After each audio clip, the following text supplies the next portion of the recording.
এই লবির 12টি দল 48 জন প্লেয়ার এবং শেষ পর্যন্ত কোন প্লেয়ার এবং কার দল বুইয়া রেসে এগিয়ে যায় সেটাই হবে দেখবার বিষয়।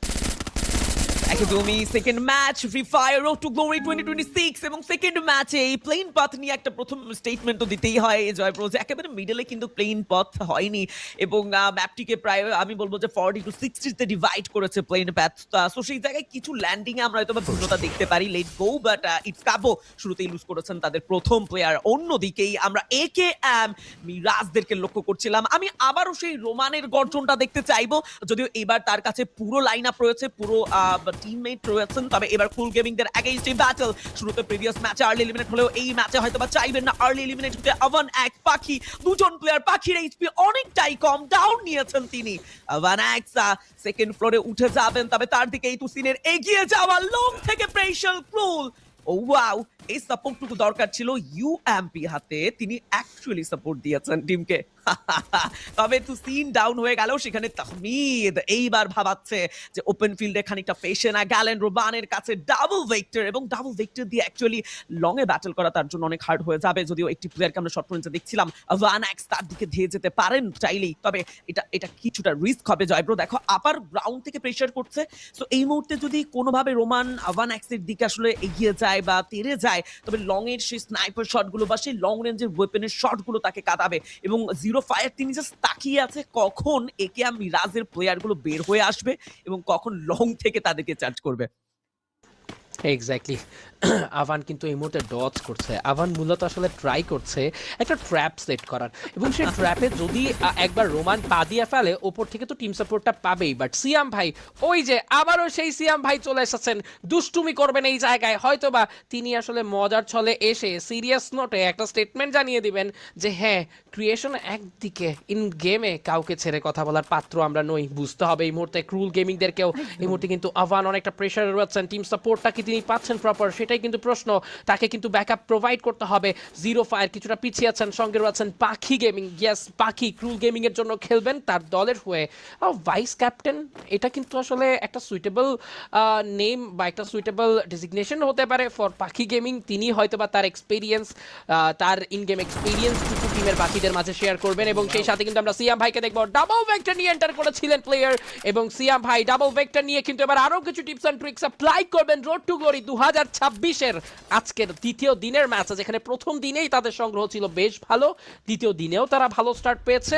জাস্ট দরকার কনসিস্টেন্সি, জাস্ট দরকার একটা ভালো পজিশন। একদমই, তবে সেই জায়গায় দুরন্ত মাই গড, ইটস কাপো গ্যাং বিদায় নেবেন। তবে #12 এর লাস্ট 11 টিম এন্ড সেই জায়গায় সাদিয়াকে এবার তুলে নেওয়া হবে তাদের টিমের। এইমবট এন্ড নির্ঝর ট্রাই করছেন টিমটাকে আবারও বাঁচিয়ে নিয়ে আসার, একটা ভ্যান্ডিং মেশিনের সাপোর্ট তো পাবেই। তবে আমি মনে করি যে এই মুহূর্তে আসলে প্লেয়ার লুজ করাটা কনফিডেন্ট না প্রভাব ফেলে দেয়। তো বাই এনি চান্স টিমটি যদি ব্যাক করে রিভেঞ্জটা প্রপারলি নিতে পারে, সেখানে আবারও নিজেদের রাজত্বটা তারা জানান দিতে পারবে। But after long time mister আমি মেনশন করবো আমাদের বাংলাদেশ টপ 1 দেরকে, বিকজ দেখুন বাংলাদেশ টপ 1 আমাদের রাত ভাই ওয়াইটি এখন পর্যন্ত সেইভাবে নিজেদেরকে ব্যাটেলে জড়াননি। তবে সেকেন্ড ম্যাচে এসে আফটার অল এইবার তারা ব্যাটেলে জড়াবেন। ফ্রন্ট লাইনে বানি 444 রয়েছেন এবং তাদের দিকেই ধেয়ে যাওয়ার চেষ্টা শুভ গিয়েছেন। তবে ফ্লিকার লং থেকে তার স্নাইপার চার্জগুলো দেওয়ার জন্য প্রস্তুত, শুরুতেই তাকে তুলে নেওয়া এটা সব থেকে বড় একটা আঘাত হতে পারে টিমের উপর। তবে এবার শর্ট রেঞ্জে শুভ এগিয়ে যাবেন। ফ্রন্ট লাইনে থাকা বানি 444 পুরো প্ল্যানিং সাজিয়ে নিয়ে, তবে বানি 444 তাদের উপর যেন প্রেসারটা হঠাৎ করেই চেপে ধরেছে। রায়হান শুভ ভার্সেস রায়হান, কেউই যেন কাউকে ডাউন করতে পারছে না। তবে লাস্ট রায়হানকে ডাউন করে শুভ জানান দিলেন, এই রাজত্ব এত সহজে ছাড়ছি না। ইয়াস, বাংলাদেশ টপ 1 রাত ভাই ওয়াইটি পুরো লাইন আপ আজকের দিনে টেবিল টপ ছিনিয়ে নিতে এসেছে এবং তারা সেটা ছিনিয়ে নিবে।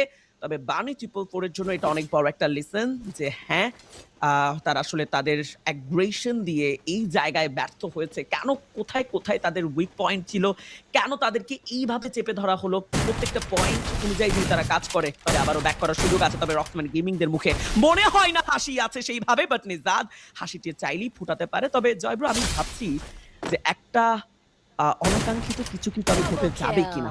কল প্রসেস কমপ্লিট হয়েছে ট্রু, বাট চারপাশ থেকে যেরকম 10 গেমিংরা এগিয়ে আসছে এটা কিন্তু আসলে দুশ্চিন্তার বিষয়।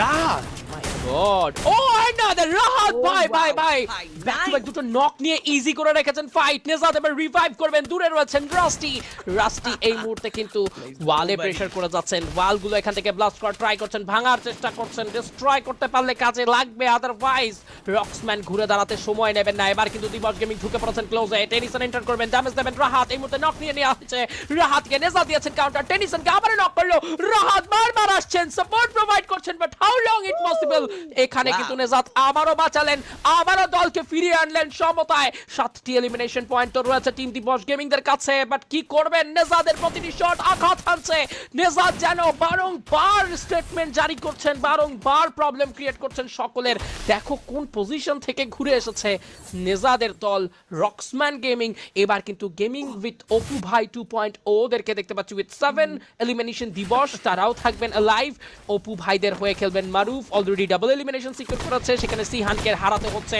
রাফিমকে উদ্দেশ্য করে চলে আছে ড্যামেজ সামনে রয়েছে বানি 444 ফাইট হবে সার্কেলে ঠিক বাইরে মিল লাম্বার মিল এই জায়গাতে কিন্তু আমরা অপু ভাইকে দেখতে পারবো and the funny content creator আমাদেরকে বারবার কন্টেন্ট ক্রিয়েশনের মাধ্যমে হাসিয়ে বেড়ান সর্বদা এই কমিউনিটিতে হাসিয়ে বেড়ান তার একটা মিমিক্রিক আসলে ভয়েস আর্টের মাধ্যমে অপু ভাই হ্যাটস অফ বডি বাট এই টুর্নামেন্টে তিনি তার ড্রেস কোড দিয়ে সবাইকে হাসাচ্ছেন হয়তো বা টুং টুং সাহুর অ্যান্ড ফাইট হবে তেমনটাই ফাইটেও কিন্তু তিনি আসলে জানান দেবেন যে যেমন যাই হোক না কেন অন আ সিরিয়াস নোট টুর্নামেন্টে কাউকে ছেড়ে কথা বলতেছি না একদমই ছেড়ে কথা বলা যাবে না এবং দেখা যাক oh my তবে God.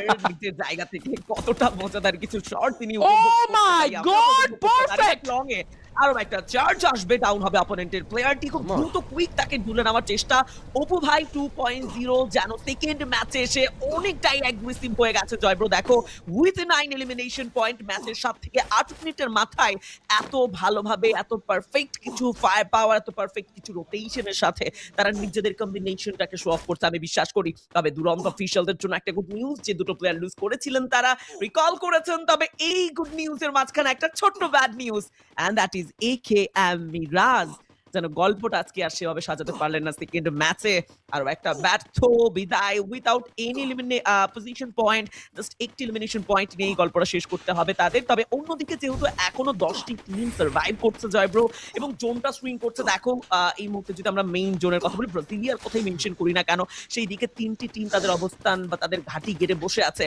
বাংলাদেশ টপ 1 এখনো রোটেশনে ব্যস্ত তারা হয়তোবা ক্লকওয়াইজ রোটেশনে যাবেন এবং ক্লকওয়াইজ রোটেশনে গেলে হয়তোবা এজ পয়েন্ট অনেক বেশি দূরে আমি সেটা বলবো না তবে জোনের মধ্যে ফেসে যাওয়া এটা সব থেকে দুঃখজনক ব্যাপার যেই ব্যাপারটা কখনোই আমরা দেখতে চাইবো না এবং অপু ভাই 2.0 দ্যাটস ওয়াই খুব দ্রুত গতিতে নিজেদের রোটেশনে ব্যস্ত তবে যেদিকে তারা যাচ্ছেন সেন্ট্রাল আমি আমি আমি আমি পারগেছি ম্যাপের খুব ভয়ঙ্কর কিছু প্লেসের কথা যদি মেনশন করি বা লিস্ট করি সেখানে তো সেন্ট্রালকে রাখবোই তবে যারা গেমিং আফটার অল আবারও ব্যাটলে জড়াবেন এটা তাদের প্রথম এলিমিনেশন পয়েন্ট হাতে খড়ি শুরু হয়েছে প্রথম এলিমিনেশন পয়েন্ট নিজেদের খাতায় যুক্ত করেছেন তবে যারা গেমিং এই ম্যাচে যতটা ডিফেন্সিভ মোডে খেলছে আই গেস জয়ব্রো এতটুকু বলা যায় এই টুর্নামেন্টে কোনো ভুল তারা করতে চাইবেন না তারা প্রত্যেকটা ডিসিশন এত প্ল্যানিং এর সাথে নিচ্ছে এবং actually সেটা Triple kill. কাজেও লাগছে এবং এই মুহূর্তে ফ্লিকারের শট ও ওয়াও একা ফ্লিকার তিনটা প্লেয়ারকে প্রেসার দিয়েছেন এবং অ্যাকচুয়ালি তিনি অপোনেন্ট দুরন্ত অফিশিয়ালকে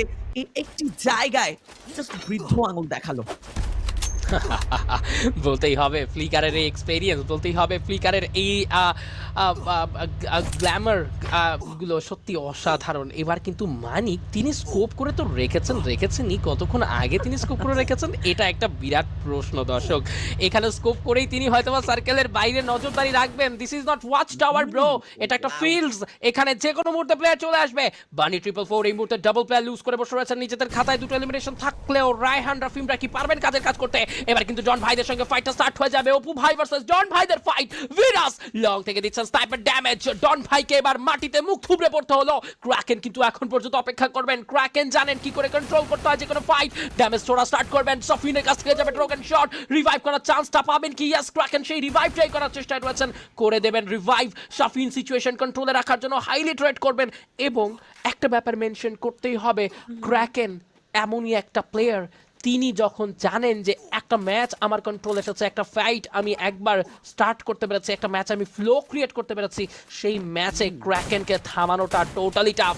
just look another statement from Kraken with a headshot against Virus. Against, and I think like Don Bhai